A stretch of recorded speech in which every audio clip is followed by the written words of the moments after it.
Hi, it's Lauren. Thanks for joining me in my craft room today. I'm really excited to be hopping along for Cards by Kendra reaching 1,000 subscribers.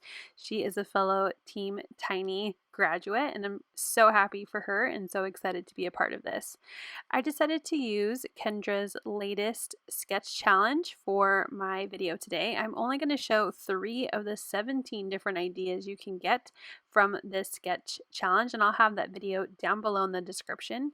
So I went ahead and cut everything out and put them all into pockets. I also pulled out some other things like scrap pieces of paper, as well as the rest of my Christmas Eve paper pack that I used for all of my die cuts.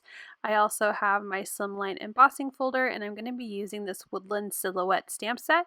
And everything here, the pattern paper, my dies, my stamps, everything is from Whimsy Stamps.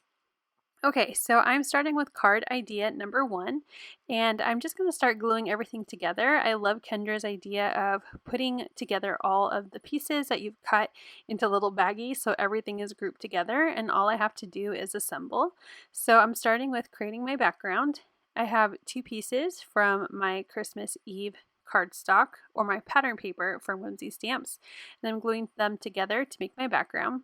I took a piece of scrap green paper and embossed it with that Slimline Holly embossing folder, and I'm gluing a white piece of paper so that way that embossed cardstock makes a border around the edge of my white paper. I know there's a weird hole in the back, but that's why it was a scrap and you can't even see it from the front. I'm going to use some foam strips to help me adhere this down to my card.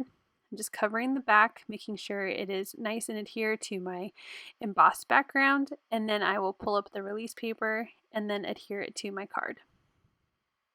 Once I'm done, I realize that I forgot to add my sentiment before gluing this onto my card, so I'm going to do a little bit of hoping and praying. But it's okay, it works out. I grab my Misty, I'm grabbing my VersaFine, which I know gives me really great stamps every time I use it, so I know the only way it's going to work is if I use my VersaFine. So I'm inking it up, placing it down. It doesn't stamp perfect the first time, but with a little more pressure, I think it looks actually pretty good. I also stamped one of my deer silhouettes onto the same brown cardstock that I'm using as the bases for all of my card fronts.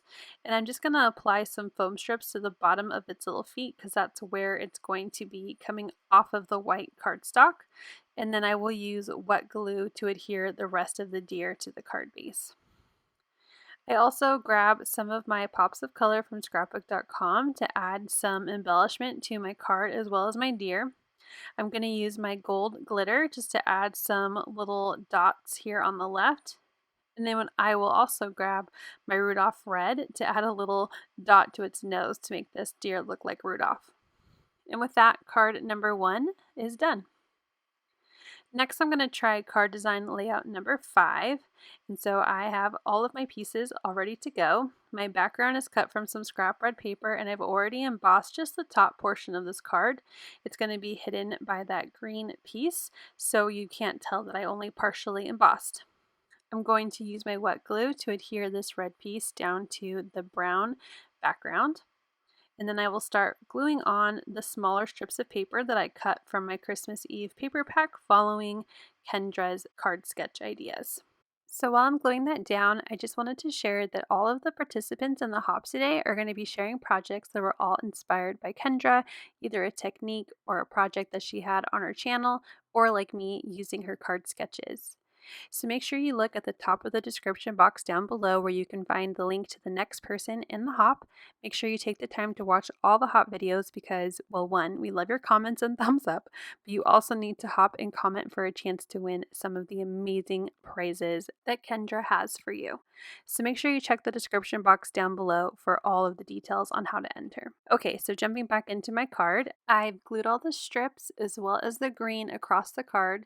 And now I'm adding my scallop circle frame. I'm using super tiny little scrapbook adhesive foam squares to put that on, and then using my regular foam squares to add my inner white cardstock circle inside of that frame.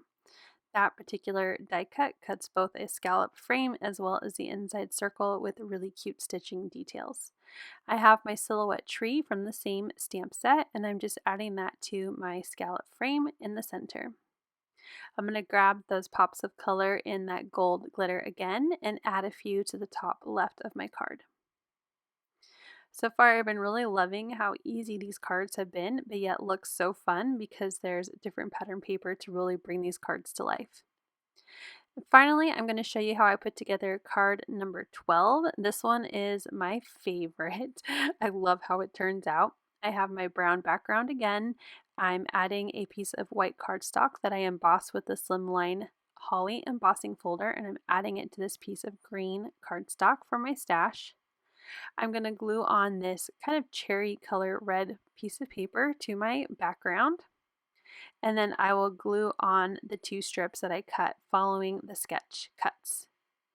Now I want to make sure that they are evenly spaced, so I'm going to put glue onto one of my strips, but I'm going to grab both just to make sure I have nice even spacing, so that way it looks very even.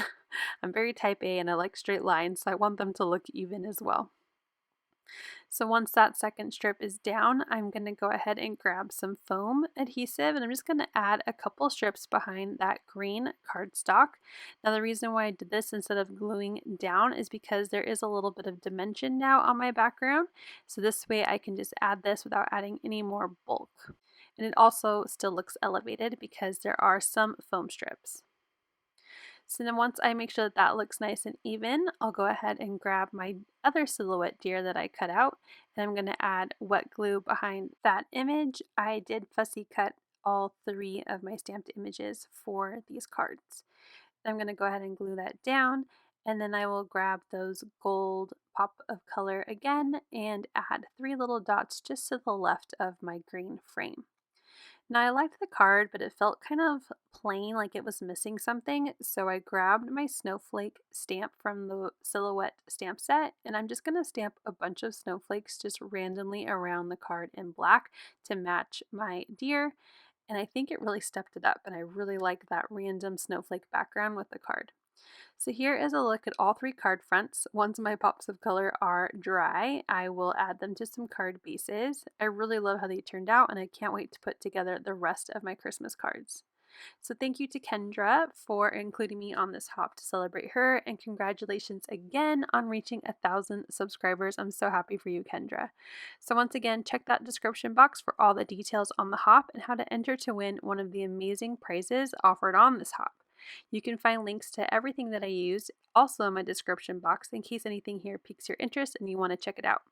Don't forget to hit like, and I hope if you're new, I've inspired you to subscribe and come back. Thanks for watching. Bye.